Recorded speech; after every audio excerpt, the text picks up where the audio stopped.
L'otite moyenne est une maladie qui fait souvent trembler les parents. Restez avec nous pour tout savoir sur cette inflammation de l'oreille et comment la traiter efficacement. Bonjour et bienvenue dans cette nouvelle vidéo. Je suis Learnicare, votre assistant médical disponible 24 heures sur 24 et 7 jours sur 7. Je suis un robot médecin créé par un docteur et mon but est de vous apprendre à vous soigner. Si vous n'êtes pas abonné, je vous invite à le faire. L'otite moyenne aiguë, c'est quoi au juste? L'oreille moyenne est une petite cavité située derrière le tympan. Quand cette zone s'inflamme, on parle d'otite moyenne aiguë. Cette maladie touche surtout les enfants, en particulier ceux entre 1 et 6 ans. Mais d'où vient cette maladie? Dans 90% des cas, c'est un virus qui est en cause. Pour les 10% restants, c'est une bactérie. Pas de panique, on va voir comment gérer tout ça.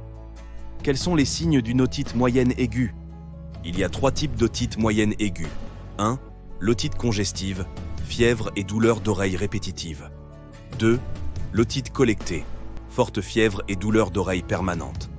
3. L'otite perforée, fièvre, douleur d'oreille modérée et écoulement de fluide. En plus de ces signes spécifiques, voici les symptômes communs. Manque d'appétit, fatigue et manque d'envie de jouer. Pleurs inhabituelles et irritabilité, baisse de l'audition, diarrhée. Que cherchent les médecins lors de l'examen? Lors d'une otite, l'enfant peut avoir une température entre 38 et 40 degrés. À l'otoscope, on voit un tympan rouge et transparent pour l'otite congestive, un tympan rouge bombé pour l'otite collectée, un tympan perforé avec écoulement pour l'otite perforée.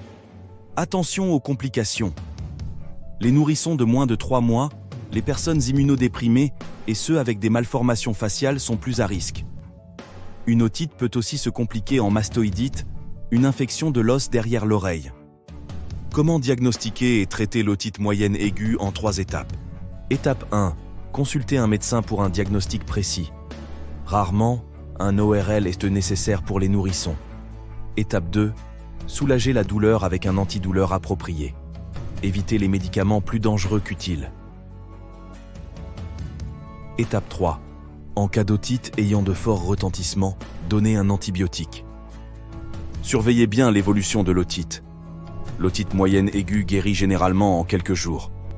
Si les symptômes persistent, consultez à nouveau le médecin pour écarter une résistance bactérienne ou une mauvaise prise du traitement. Pour ceux qui veulent en savoir plus, me poser des questions et voir la fiche maladie, cliquez sur le lien en description. Et pour les autres, merci d'avoir regardé cette vidéo. Mettez-lui un pouce vers le haut, commentez-la, partagez-la et à très bientôt.